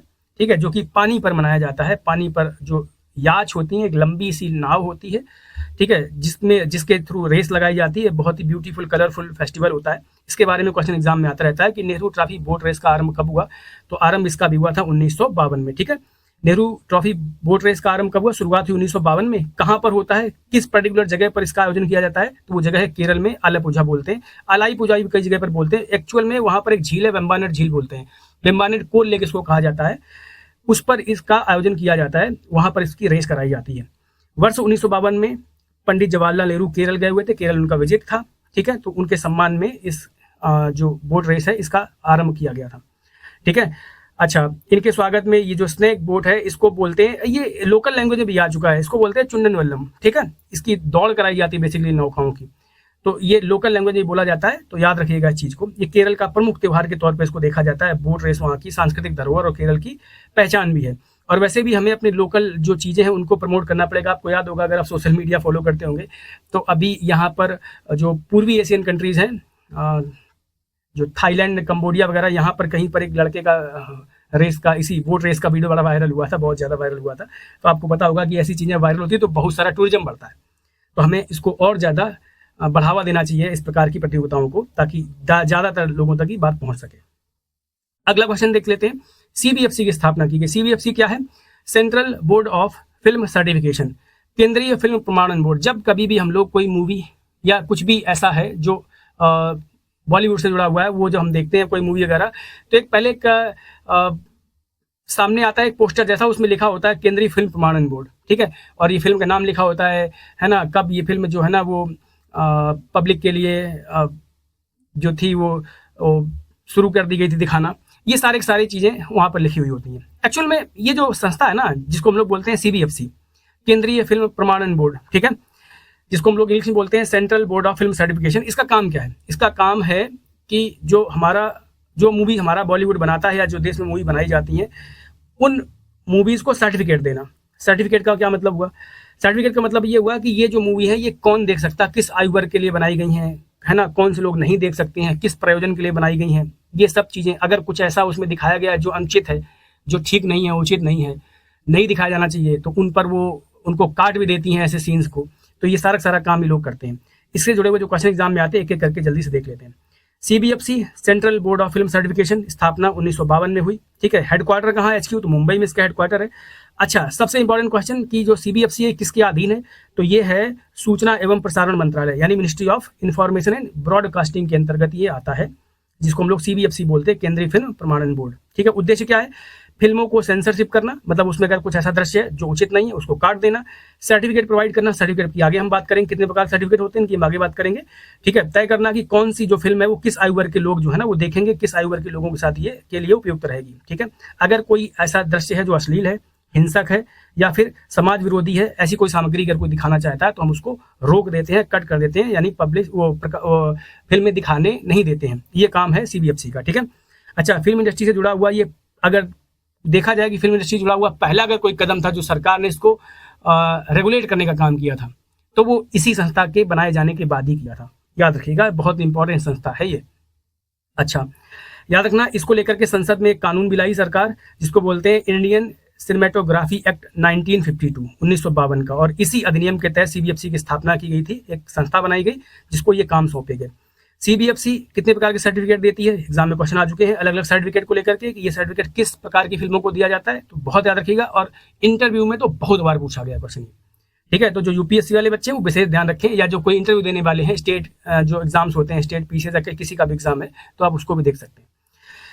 सबसे पहला जो सर्टिफिकेट ये लोग प्रोवाइड कराते हैं वो है U सर्टिफिकेट। इसको हम लोग पूरा फुल, अगर हम इसका फुल फॉर्म देखना चाहें तो U का मतलब होगा U स्टैंड्स फॉर यूनिवर्सल। ठीक है, यानी सभी प्रकार के लोगों के लिए फिल्म उपयुक्त है, कोई भी इस पिक्चर को देख सकता है, कोई दिक्कत नहीं है। ठीक है, दूसरा जो ये लोग प्रोवाइड करते हैं उसको बोलते हैं UA, U/A इसको बोला जाता है, यहाँ पर ऑब्लिक का सिंबल रहता है, U/A। ठीक है, ये प्रमाण पत्र दिया जाता है, मतलब देखना तो है पर पेरेंट्स के गाइडलाइन में देखना है, यानी 12 वर्ष से कम उम्र के जो बच्चे हैं ये केवल माता पिता की देखरेख में ही ऐसी मूवी देखें, अदरवाइज ना देखें। तो जो मूवी ऐसी बनाई जाती है जिनको ये कहा, जिनमें कुछ ऐसा होता है जो माता पिता की देखरेख में ही देखना है, 12 वर्ष से कम उम्र के बच्चों को, तो फिर उनको एक प्रमाण पत्र दिया जाता है, इसको बोलते हैं U/A। ठीक है, अब आगे बढ़ते हैं। कुछ ऐसी मूवी है जिनको केवल A प्रमाण पत्र दिया जाता है, ये 18+ के लिए मूवी बनती है, यानी कुछ ऐसे उसमें दृश्य होते हैं जिसको 18 यानी बालिग हो जाने के बाद ही कोई व्यक्ति देख सकता है, तो वो ऐसी पिक्चरों को, ऐसी मूवीज को A जो प्रमाण पत्र है वो दिया जाता है। अच्छा, उसके अलावा S, ये बहुत बार एग्जाम में आ चुका है, इसको थोड़ा ध्यान से देखिएगा और नोट कर लीजिएगा। S का मतलब हुआ स्पेशल, कुछ स्पेशल मूवीज बनती हैं उनको ये प्रमाण पत्र दिया जाता है। अब स्पेशल मूवीज का मतलब क्या हुआ? केवल ऐसी कोई विशेष फिल्म, ऐसी विशेष वर्ग के लिए बनाई गई फिल्म, जैसे कि हम लोग बहुत सारी मूवीज देखते होंगे जो या बहुत सारी शॉर्ट डॉक्यूमेंट्रीज आती हैं जो डॉक्टर्स के लिए बनाई जाती है कि पर्टिकुलर इस बीमारी में ये किया जाता है, ऐसे ऐसे इसका इलाज होता है, ऐसे ऐसे ऑपरेट करते हैं। ठीक है, या जब हम ऑपरेट कर रहे होते हैं तो इन बातों का ध्यान रखना पड़ता है एजुकेशन बेसिस पर्पज के लिए। जैसे डॉक्टर्स हो गए, साइंटिस्ट वगैरह कुछ खास प्रकार की डॉक्यूमेंट्री या मूवीज बनाते हैं या बनवाते हैं ताकि लोगों में जागरूकता फैल सके, या जो आगे आने वाली पीढ़ी है उनके डॉक्टर्स को ट्रेन करना है या वैज्ञानिकों को सिखाना है, समझाना है, ट्रेन करना है, तो उस पर्पज को लेकर के ऐसी मूवी बनाई जाती है तो उनको S सर्टिफिकेट दिया जाता है। ठीक है, तो याद रखिएगा, एग्जाम्पल में यहाँ पर मैंने डाल दिया है कि अगर कोई फिल्म केवल डॉक्टर को सर्जरी सिखाने के लिए बनाई गई है या किसी साइंटिस्ट को कोई एक्सपेरिमेंट करने के लिए सिखाया कोई मूवी बनाई गई है, मतलब एजुकेशन पर्पज के लिए, तो ऐसी जो मूवीज हैं, ऐसी जो डॉक्यूमेंट्रीज हैं, उनको एक प्रमाण पत्र दिया जाएगा जिसको हम लोग बोलते हैं S certificate. S stands for special. I hope आपको ये सारा का सारा पता चला होगा, और इसमें बहुत सारे क्वेश्चन जो है ना एग्जाम पॉइंट ऑफ व्यू से बहुत महत्वपूर्ण थे, ध्यान दीजिएगा। अगला क्वेश्चन 1952 से जो पूछा जाता है वो है परिवार नियोजन कार्यक्रम। ठीक है, वर्ष 1952 में परिवार नियोजन कार्यक्रम जो है ना वो आरंभ किए गए थे। सुपर इंपॉर्टेंट पॉइंट है, 1952 वाज द ईयर, ठीक है, जब ये स्टार्ट किए गए थे। परिवार नियोजन क्या होता है, इंग्लिश में देख लेते हैं इसको बोलते हैं फैमिली प्लानिंग प्रोग्राम। ठीक है, परिवार नियोजन हिंदी में कहते हैं, इंग्लिश में बोलते हैं फैमिली प्लानिंग प्रोग्राम। आपको पता है ये देश की सबसे बड़ी समस्याएं शुरुआत में क्या रही हैं? पहली समस्या थी बढ़ती हुई आबादी, और हमारे पास खाद्यान्न जो था वो कम था, भोजन कम था, फूड सिक्योरिटी की दिक्कत थी। तो ऐसे में आबादी बढ़ रही थी, जब आबादी बढ़ती, आबादी बूम करती है तो खिलाने के लिए अगर आपके पास चीजें नहीं है तो दिक्कत आती है बहुत सामने। ठीक है, और वैसे भी आबादी एक सीमित दर पर बढ़े तो ज्यादा अच्छा होता है, कम भी ना हो और ज्यादा भी ना हो। तो इसको लेकर के प्रोग्राम चलाया गया कि फैमिली प्लानिंग प्रोग्राम चलाए जाएंगे। वर्ष 1952 से इसको स्टार्ट किया गया था। और याद रखिएगा, परिवार नियोजन सबसे पहले अगर कहीं पर अप्लाई, मतलब किसी कंट्री ने अडॉप्ट किया था तो वो भारत था। और फनी बात यह है कि सबसे कम काम भारत में ही हुआ। ठीक है, आबादी बूम करती रही 52 के बाद भी, अगर आप देखेंगे तो। ठीक है। वर्ष 1952 में इनको हमने अडॉप्ट किया था, इन प्रोग्राम्स को चलाया था। अच्छा, भारत सरकार ने इसको शुरू किया था, भारत सरकार की देखरेख में प्रोग्राम चलाए गए थे। बेसिकली अगर बात करें तो नेहरू सरकार के समय पर, यानी कांग्रेस सरकार के समय पर प्रोग्राम चलाए गए थे, ठीक है। अच्छा, दुनिया का पहला देश था भारत, ये बात मैं बता चुका हूं, जिसने परिवार नियोजन कार्यक्रम चलाए थे, राष्ट्रीय स्तर पर इसको अपना लिया था। पर काम कितना किया भगवान मालिक है, आप आगे पढ़ेंगे तो समझेंगे चीजों को अच्छी तरीके से, ठीक है। अच्छा, क्यों अपनाया था उसको देख लेते हैं। देश में तेज जनसंख्या जो वृद्धि थी ये लगातार जारी थी, इस पर नियंत्रण पाने के लिए, ठीक है। देश पर आबादी बढ़ रही है तो आर्थिक दबाव तो आएगा ही आएगा, तो आर्थिक दबाव था देश पर, इसको कम करने के लिए स्वास्थ्य, शिक्षा और रोजगार जैसी जो बेसिक सुविधाएं थी वो आम जनता तक आराम से पहुंचाई जा सके। इसमें भी पर जो पॉपुलेशन है उसको नियंत्रित करना पड़ता है, आबादी को सीमित रखना पड़ता है, सीमित करने का प्रयास करना पड़ता है, ठीक है। तो याद रखिएगा, भारत पहला देश है 1952 में जिसने परिवार नियोजन को राष्ट्रीय स्तर पर अपनाया, अपनी पॉलिसी का, नीति का हिस्सा बना लिया, ठीक है। और बल्कि इसको पहली पंचवर्षीय योजना में भी इस बात पर फोकस बहुत सारा किया गया था, ठीक है। एक और क्वेश्चन एग्जाम में आता है, क्या है कि बाद में इसका नाम बदल करके परिवार कल्याण कार्यक्रम भी कर दिया गया था, यानी फैमिली वेलफेयर प्रोग्राम भी इसका नाम रख दिया गया था, जो कि बाद में किया गया, कुछ समय बाद शुरुआत में इसका नाम परिवार नियोजन कार्यक्रम ही रखा गया था, ठीक है। अगला क्वेश्चन काफी इंपॉर्टेंट है, हाइड्रोजन बम, ठीक है, जिसको हम लोग बोलते हैं थर्मोन्यूक्लियर बम। क्या होता है? जैसे हम लोग परमाणु बम के बारे में जानते हैं, लास्ट में देख चुके हैं, तो अभी हम देखने वाले हैं कि इसको हाइड्रोजन बम के बारे में। हाइड्रोजन बम की बात करें तो एटम बम जो है ना की तुलना में अगर हम देखें तो हाइड्रोजन बम जो है ना ये 1000 गुना ज्यादा पावरफुल होता है, 1000 गुना ज्यादा शक्तिशाली होता है। क्या क्वेश्चन इससे जुड़े हुए एग्जाम में आते हैं, आ सकते हैं, उन सबको देखते हैं जल्दी से। सबसे पहला क्वेश्चन कि सबसे पहले इसका परीक्षण कब किया गया, तो वर्ष 1952 में 1 नवंबर को अमेरिका द्वारा इसका परीक्षण किया गया था। और कहां किया गया था परीक्षण, तो पैसिफिक ओशन में इसका परीक्षण किया गया था। पर्टिकुलर जो टेस्ट था उसको नाम दिया गया था ऑपरेशन IVY, और ये आप देख सकते हैं इसको बोलते हैं IVY माइक टेस्ट, इस प्रकार का एक नाम इसको दिया गया था। पैसिफिक ओशन में इसको कंडक्ट किया गया था ऑपरेशन को, ठीक है। यानी पहला परीक्षण प्रशांत महासागर में किया गया था और करने वाला कंट्री था अमेरिका। और किस वर्ष किया गया था, तो 1952 में ही इसको किया गया था। अगला क्वेश्चन जो एग्जाम में आता है कि इसको कंडक्ट कराने वाले वैज्ञानिक कौन थे, किस वैज्ञानिक का मूल योगदान था, जो एग्जाम में आता था कि हाइड्रोजन बम बनाने में किसका मुख्य योगदान था, आविष्कारक कौन थे, ऐसे क्वेश्चन आते हैं। तो उनका नाम है एडवर्ड टेलर, ठीक है। इनका नाम था एडवर्ड टेलर। मूलतः ज्यादातर यही क्वेश्चन आता है कि हाइड्रोजन बम के आविष्कारक कौन है, तो उनका नाम बताइएगा एडवर्ड टेलर। हालांकि यहाँ पर और ही वैज्ञानिक है, हमेशा टीम वर्क होता है, पर यहाँ पर 2 लोगों का नाम मुख्यतः सामने आता है। पहले व्यक्ति है जिनका नाम है एडवर्ड टेलर, और जो दूसरे व्यक्ति हैं उनका नाम है स्टैनिस्लाव उलम। ये वैज्ञानिक हैं, 2 लोग हैं जिन्होंने इसका डिजाइन भी तैयार किया था। आगे बढ़ते हैं। अच्छा, अमेरिका ने तो बना लिया 1952 में, उसके बाद अन्य देश में, अन्य दुनिया के जो अन्य देश हैं उनका क्या रिएक्शन था, क्या उन्होंने ही बनाए, हाँ उसके बारे में डेटा देख लेते हैं। USSR ने, रशिया ने इसको 53 में ही बना लिया, ठीक है। यूके ने इसको 57 में बना लिया, चाइना ने इसको 1967 में बना लिया, फ्रांस ने 1968 में इसको बना लिया। अब बारी थी इंडिया की, ठीक है। इंडिया ने जब पोखरण में जो हमने परीक्षण किए थे ना 1998 में, आपको पता होगा कि पोखरण में जो हमने परीक्षण किए थे तो एक परीक्षण नहीं किया था, बैक टू बैक हमने 5 परीक्षण किए थे, ठीक है। उन 5 परीक्षण में हमने थर्मोन्यूक्लियर बम का परीक्षण भी किया था। याद रखिएगा, इसमें परीक्षण हमने किया है, ये बात तय है, पर भारत सरकार ने कभी इसको ऑफिशियली स्वीकारा नहीं है, पर पूरी दुनिया जानती है इस बात को कि हाँ भारत ने थर्मोन्यूक्लियर बम का परीक्षण किया था। और इस परीक्षण को जब किया गया था तो राजस्थान के इलाके में भूकंप आ गया था, ठीक है, काफी दूर तक जमीन फट गई थी। इस सारी चीजों की रिपोर्ट आपको मिलेगी, और बहुत जगह पर पूरी दुनिया के कंट्री इस बात को मानते हैं कि हाँ इंडिया इस चीज को बना करके बैठा हुआ है, ठीक है। याद रखना कि जब हमने ये परीक्षण किया था, चाहे वो परमाणु बम का हो या हाइड्रोजन बम का, तो उस समय प्रधानमंत्री कौन थे, उनका नाम था अटल बिहारी वाजपेयी। वर्ष था 1998, ठीक है। कुछ और भी क्वेश्चन यहाँ से एग्जाम में आते हैं। क्या हाइड्रोजन बम की अगर हम बात करें और परमाणु बम की बात करें तो इसके बीच में कंपैरिजन कर लेते हैं ताकि बच्चों को ये बात समझ में आ जाए। सबसे पहले हम बात करते हैं एटॉमिक बम की, यानी परमाणु बम की बात करते हैं, ठीक है। इसका पहला और अंतिम प्रयोग 1945 में हिरोशिमा और नागासाकी पर किया गया था अमेरिका के द्वारा। सबको पता होगा ये जापान के 2 शहर थे जहां पर अमेरिका ने परमाणु बम गिरा दिए थे, ठीक है। लिटिल बॉय और फैट मैन नामक 2 परमाणु बम थे जिनको USA ने जापान पर गिरा दिया था। पहली बार भी प्रयोग यहीं पर हुआ था और अंतिम बार, उसके बाद कभी किया नहीं गया। तो आगे भी उम्मीद करते हैं, बी पॉजिटिव, कभी भी ना हो कि दुनिया किसी भी कंट्री पर इस चीज का प्रयोग ना किया जाए, ठीक है। हाँ, तो वॉर कोई अच्छी चीज नहीं है, वॉर बहुत खराब चीज है। जब तक टाल सकते हैं टालिए, उसके बाद तो फिर अंत तो विकल्प है ही है वॉर, है ना। और इस समय पर इतने बड़े बड़े हथियार बने हुए दुनिया में कि ये सब डेटरेंस के लिए है, यानी कंट्रीज को डरा कर रोकने के लिए है केवल, और बाकी इनका यूज ना किया जाए। आगे बढ़ते हैं। अगर परमाणु बम की बात करें तो किस सिद्धांत पे काम करता है, तो न्यूक्लियर फ्यूजन इसको बोलते हैं, सॉरी न्यूक्लियर फिजन बोलते हैं, नाभिकीय विखंडन इसको कहा जाता है। ठीक है, तो इस सिद्धांत पर काम ये परमाणु बम का, इसमें रेडिएशन फैलता है 1 से 3 ऐसे करके बढ़ते रहते हैं, रेडिएशन आगे बढ़ता रहता है। ठीक है, एक एग्जाम में क्वेश्चन ये भी आता है कि परमाणु बम बनाते समय पर किस प्रकार का जो इनरिच जो मटेरियल है उसका यूज किया जाता है। जैसे यूरेनियम का यूज करते हैं तो कौन सा यूरेनियम होता है, यूरेनियम भी अलग अलग प्रकार के होते हैं, याद रखिएगा। ठीक है, तो यूरेनियम 235 का यूज इसमें किया जाता है। उसके अलावा जो प्लूटोनियम है 239 का प्रयोग किया जाता है। देखो हम लोग एनएसजी का हिस्सा नहीं है, हम लोग मतलब हम भारत को न्यूक्लियर सप्लायर ग्रुप का हिस्सा नहीं बनाया गया है, बनने नहीं दिया है चाइना जैसे कंट्रीज ने। तो हमने अधिकांशतः जो अपने न्यूक्लियर बॉम्ब बनाए हैं उसमें किस मटेरियल का यूज किया गया है, क्योंकि न्यूक्लियर सप्लायर ग्रुप में यूरेनियम आराम से आप एक दूसरे से ले सकते हो और बेच सकते हो, कंट्रीज का एक ग्रुप है। हम उसमें शामिल नहीं, हमें शामिल नहीं होने दिया गया। तो हमने हमारे भारत के जो अधिकांशतः न्यूक्लियर वेपन बने हैं वो किस पर बने हैं, वो ये बने प्लूटोनियम 239 के ऊपर बेस्ड है, याद रखना। एक क्वेश्चन एग्जाम में आता है कि परमाणु बम यानी एटम बम बनाने का जो यानी आविष्कारक जो थे कौन थे या श्रेय किसको दिया जाता है, तो उनका नाम था रॉबर्ट जे ओपेनहाइमर। ठीक है, उनका नाम था रॉबर्ट जे ओपेनहाइमर, रॉबर्ट जूलियस ऐसे जूनियर ओपेनहाइमर ऐसा कुछ नाम इनका पूरा, रॉबर्ट जे ओपेनहाइमर। ठीक है, फादर ऑफ एटम बम इनको कहा जाता है।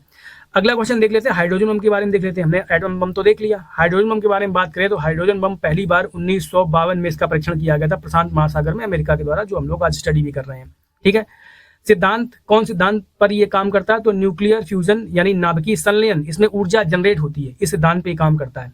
जैसे सूर्य में ऊर्जा सूर्य में ऊर्जा क्यों है, अगर कभी क्वेश्चन आता है तो आपको आंसर देना होता है कि वहां पर एक प्रक्रिया चल रही है सूर्य पर, जिसको हम लोग बोलते हैं नाभिकीय संलयन बोलते हैं, न्यूक्लियर फ्यूजन कहा जाता है इसको, इसमें ऊर्जा जनरेट होती है। ठीक है, यानी जो हीलियम है वो हाइड्रोजन जो है ना वो हीलियम में कन्वर्ट हो रही है, ये चल रहा है लगातार। क्लियर, आगे बढ़ते हैं। ये जो एटम बम की तुलना में हाइड्रोजन बम है ना, ये बहुत ज्यादा शक्तिशाली होता है, कई गुना शक्तिशाली है, 1000 गुना शक्तिशाली कह सकते हो आप। ठीक है, अच्छा इसमें किसका यूज करते हैं, तो ड्यूटेरियम और ट्राइटियम जैसी चीजों का यूज किया जाता है। हाइड्रोजन के आइसोटोप्स होते हैं, इनका यूज करके इस प्रकार के जो बम है वो बनाए जाते हैं। हाइड्रोजन बम याद रखेंगे और जो एटम बम है यानी परमाणु बम है हम इसको भी याद रखेंगे। दोनों की दोनों चीजें एग्जाम में आती रहती है, एग्जाम पॉइंट ऑफ व्यू से बहुत ही इंपॉर्टेंट है। अगला क्वेश्चन है हिंदुस्तान शिपयार्ड लिमिटेड, 1952 में इसकी भी स्थापना की गई थी। ठीक है, इसका काम क्या है, शिप बिल्डिंग। ठीक है, उसके अलावा शिप रिपेयर करना और इंजीनियर्स को तैयार करना, ताकि नई शिप बनाने के लिए हमें इंजीनियर्स मिलते रहे, यानी स्किल्ड लोग हमें चाहिए वो मिलते रहे, इसका काम है। याद रखना, ये इसने हमारी नेवी को बनाने में मतलब मजबूत करने में, और वैसे भी देश पूरी दुनिया का 90% यानी भारत का 90% व्यापार तो वाटर से ही होता है, 90 से भी ज्यादा % व्यापार तो वाटर से ही होता है। तो वहां पर वाटर में चलने के लिए बड़ी बड़ी शिप चाहिए होती है। अब हम बाहर से कब तक खरीदेंगे, तो हमें आत्मनिर्भर होना पड़ेगा। तो 1952 से ही हमने ये प्रयास स्टार्ट किया था। तो शिप बिल्डिंग का काम हिंदुस्तान शिपयार्ड लिमिटेड ने किया था। इसके बारे में आप जो क्वेश्चन एग्जाम में आते हैं उनको देख लेते हैं। स्थापना की बात करें, बड़ी इंपॉर्टेंट चीज है, 1941 में इसकी स्थापना करी गई, जिसका मूल नाम रखा गया था सिंधिया शिपयार्ड। ठीक है, सिंधिया शिपयार्ड के नाम से इसकी स्थापना की गई थी, याद रखिएगा। ठीक है, स्थापना हुई थी 1941 में, पर राष्ट्रीयकरण यानी सरकार ने इसको अपने अधीन कब ले लिया, अपने अंडर कब ले लिया, तो वो था वर्ष 1952, यानी सरकार ने इसको अपने अधीन लिया था 1952 में। तो एग्जाम में आता है कि हिंदुस्तान शिपयार्ड लिमिटेड का नेशनलाइजेशन यानी राष्ट्रीयकरण कब किया गया था, 1952 में किया गया था। इसको अपने अधीन ले लिया और इसका नाम रख दिया हिंदुस्तान शिपयार्ड लिमिटेड, नाम भी बदल दिया गया, याद रखना 1952 में ही। तो 2 क्वेश्चन हो गए है। आगे बढ़ते हैं। विशाखापट्टनम एक जगह है आंध्र प्रदेश में, जहां पर ये हिंदुस्तान शिपयार्ड लिमिटेड जो है ना, ये पूरे के पूरे शिप वगैरह बनाते हैं। आंध्र प्रदेश में ये पूरी जगह है, और ये भारत का सबसे पुराना शिपयार्ड लिमिटेड है, सबसे पुराना शिपयार्ड है। यहाँ पर जहाजों की मरम्मत होती है, नए जहाज बनाए जाते हैं। उसके अलावा हम स्किल्ड जो हमारे यहाँ पर इंजीनियर्स हैं, लेबर है, उसको तैयार करते हैं। याद रखना, इन्होंने जो भारत का पहला स्वदेशी जहाज बनाया था उसका नाम था जल ऊषा, 1948 में इन्होंने बना के दिया था भारत को। ठीक है, रक्षा उत्पादन में इनकी बहुत बड़ी भूमिका है। ठीक है, यहाँ पर वॉरशिप बनाई जाती हैं, सबमरीन बनाई जाती हैं, और मर्चेंट नेवी के लिए शिप भी यहाँ पर तैयार की जाते हैं।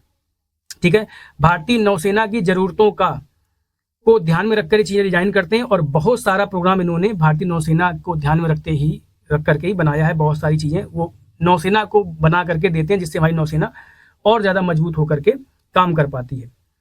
ठीक है, अगला क्वेश्चन देख लेते हैं। अगला क्वेश्चन है लेनिन पुरस्कार, लेनिन पीस प्राइज इसको बोलते हैं, लेनिन शांति पुरस्कार कहा जाता है। आपको पता है कि लेनिन जो थे ये यूएसएसआर यानी रशिया के एक बहुत बड़े लीडर हुआ करते थे, उनके नाम पर ही पुरस्कार रखा गया था।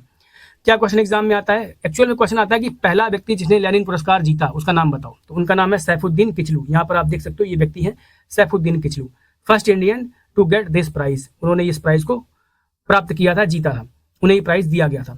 सैफुद्दीन किचलू कौन है? आपको पता होगा कि 13 अप्रैल 1919 को जलियांवाला बाग हत्याकांड हुआ था, तो उसमें जो जनसभा थी इकट्ठा हुई थी, तो ये जो सैफुद्दीन किचलू है ना, इनकी गिरफ्तारी हो गई थी। इसी के बाद ही तो वहां पर जनसभा हो रही थी। तो सैफुद्दीन किचलू गिरफ्तार कर लिए गए थे, इनको छुड़ाने के लिए एक जनसभा करी गई थी, उसी में गोली चला दी गई थी 1919 में 13 अप्रैल को, जिसको जलियांवाला बाग हत्याकांड के रूप में हम लोग जानते हैं। तो सैफुद्दीन किचलू आई थिंक आप समझ गए होंगे कि भारत की आज़ादी के लिए संघर्ष कर रहे थे उस समय पर। ठीक है, आगे बढ़ते हैं। स्थापना, इस पुरस्कार की बात करें तो स्थापना 1949 में इसका शुरू किया गया था पुरस्कार ये, और करने वाला जो कंट्री था, किसने शुरू किया था, उसका नाम था सोवियत यूनियन, यूएसएसआर।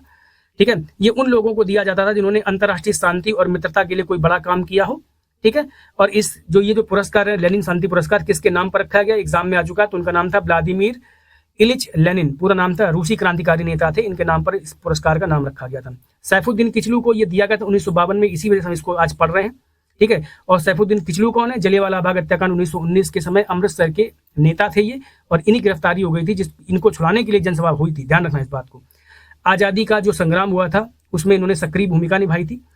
याद रखने वाली बातें ये भी हैं कि अंतर्राष्ट्रीय शांति और मित्रता के लिए पुरस्कार दिया जाता है, तो एग्जाम में तमाम बार आ चुका है। देने वाला कंट्री कौन है? तो यूएसएसआर है, यानी सोवियत यूनियन। आज हम बात करें तो रशिया कह सकते हो आप। ठीक है, और ये पुरस्कार लेनिन शांति पुरस्कार पाने वाले ये पहले इंडियन भी है, पहले भारतीय भी हैं, तो ये भी बात आप याद रखेंगे।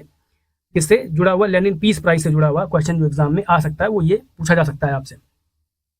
आप लेनिन शांति पुरस्कार याद रखेंगे 1952, या जो भी क्वेश्चन है आपने क्रम से देखें, और पूरा का पूरा 1952 में आज तक के इतिहास में जो कुछ भी क्वेश्चन एग्जाम में आ सकते थे वो सारे के सारे क्वेश्चन हमने अभी तक देख लिए हैं। आई होप आपको ये लेक्चर काफी अच्छा लगा होगा, रिलेट कर पाए होंगे चीजों को। अगर आपको लगता है कि चीजें बेहतर तरीके से वर्क कर रही हैं, आपको समझ में आता है और इसकी इंपॉर्टेंस आप समझ पाते हैं, कितना मेहनत और कितनी ग्रेविटी है इस लेक्चर की, तो please do like, share and subscribe जरूर करिए, और आगे भी इस लेक्चर को बढ़ाइए। और आपसे एक रिक्वेस्ट है कि आप नोट्स बनाते हुए चलिएगा, क्योंकि अगर आप साथ साथ चलेंगे तो लंबे समय तक आप चीज़ों को याद भी रख पाएंगे। और एग्जाम में मैं इस बात को लेकर बहुत ज़्यादा आश्वस्त हूँ, मुझे पता है कि निश्चित तौर पर आपकी परफॉर्मेंस बेहतर करेगा एग्जाम में ये। ठीक है, आपको लंबे समय चीज़ें याद रखने में मदद करेगा।